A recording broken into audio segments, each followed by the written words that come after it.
डोंबिवलीमध्ये साप चावल्यामुळे 4 वर्षाच्या मुलीचा मृत्यू झाला। उपचारादरम्यान या मुलीच्या मावशीचा सुद्धा मृत्यू झाला। योग्य उपचार दिले नाहीत त्यामुळे मृत्यू झाल्याचा आरोप नातेवाईकांकडून केला गेलाय। शास्त्रीनगर रुग्णालयाच्या कारभारावर आता प्रश्नचिन्ह उपस्थित झालंय। नागरिकांनी शास्त्रीनगर आरोग्य अधिकाऱ्यांच्या दालनात ठिय्या आंदोलन दिलेलं आहे। ही दृश्य आपण पाहतो।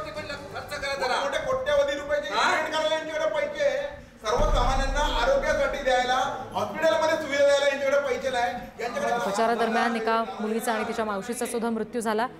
4 वर्षाची अवघी चिमुकली होती। साप चावल्यामुळे तिचा मृत्यू झाला आणि तिला उपचारासाठी या ठिकाणी दाखल करण्यात आलेलं होतं, मात्र तिचा त्या दरम्यान मृत्यू झाला आणि उपचार व्यवस्थित दिले गेले नाहीत त्यामुळे मृत्यू झाल्याचा आरोप तिच्या नातेवाईकांनी केला आणि थेट आरोग्य अधिकाऱ्यांच्या दालनात ठिय्या दिला।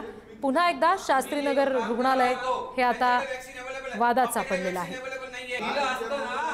तिला चावला साप, श्रुतीला चावला, तिच्या मावशीला चावला। तेव्हा तिला समजलं की माऊलीला प्राणवीला पण साप चावलाय। तर तिने सर्वात आधी स्वतःच काय स्वतःची पर्वा नाही केली। पहिले तिने प्राणवीला तिला पहिले पोहोचवलं। पहिले आम्ही तिला मामाबरोबर पोहोचवलं शास्त्रीनगर हॉस्पिटलमध्ये।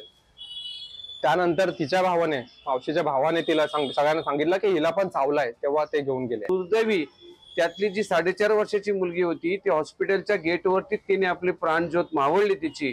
म्हणजे ह्याला निष्काळजीपणा कोणाचा म्हणायचा? वरून डॉक्टर शास्त्रीनगर जे सांगतात की पेशंट ओके आहे, बिंदास तुम्ही घेऊन जा, ॲम्ब्युलन्सही दिली नाही आणि एका गाडीत मध्ये आमच्या प्रायव्हेट गाडीतून त्या दोन्हीला तिकडे घेऊन गेलो आम्ही। हा निष्काळजीपणा शास्त्रीनगर हॉस्पिटलचा आहे आणि आमची मागणी एकच आहे, आज आमची मुलगी गेली ठीक आहे, पण बाकी इतर लोकांना पण याचा फटका बसू नये।